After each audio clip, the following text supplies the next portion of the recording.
ಗಗನಯಾತ್ರಿ ಶುಭಾಂಶು ಶುಕ್ಲಾ ಭಾರತಕ್ಕೆ ಬಂದಿದ್ದಾರೆ. ಪ್ರಧಾನಿ ನರೇಂದ್ರ ಮೋದಿ ಅವರು ತಮ್ಮ ಆಗಸ್ಟ್ 15ನೇ ತಾರೀಕಿನ ಭಾಷಣದಲ್ಲಿ ಇದನ್ನ ಪ್ರಸ್ತಾಪ ಮಾಡಿದ್ರು. ತಾಯ್ನಾಡಿಗೆ ಬಂದಂತಹ ಅವರನ್ನ ಅದ್ಧೂರಿಯಾಗಿ ಸ್ವಾಗತಿಸಲಾಗಿದೆ. ಗಗನಯಾನದ ಬಳಿಕ ಅಂದ್ರೆ ಮೊದಲ ಬಾರಿಗೆ ಅವರು ತವರಿಗೆ ಬಂದಿರುವುದು.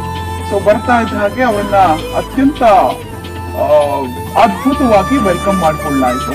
ಯಶಸ್ವಿಯಾಗಿ ಪಯಣವನ್ನ ಮುಗಿಸಿದ್ದಕ್ಕೆ ಭಾರತ ಕೃತಜ್ಞತೆಯನ್ನ ಕೂಡ ಸಲ್ಲಿಸಿತು. ಇಂದಿರಾ ಗಾಂಧಿ ಏರ್ಪೋರ್ಟ್ ನಲ್ಲಿ ಅದ್ದೂರಿ ಸ್ವಾಗತವನ್ನ ಅವರಿಗೆ ಕೊಡಲಾಗಿದೆ. ಭವ್ಯ ಮೆರವಣಿಗೆಯನ್ನು ಕೂಡ ಲಕ್ನೋದಲ್ಲಿ ಮಾಡ್ತೀವಿ ನಾವು ಅಂತ ಈಗಾಗಲೇ ಮುಂಚೆನೆ ಹೇಳ್ತಾ ಇದ್ರು.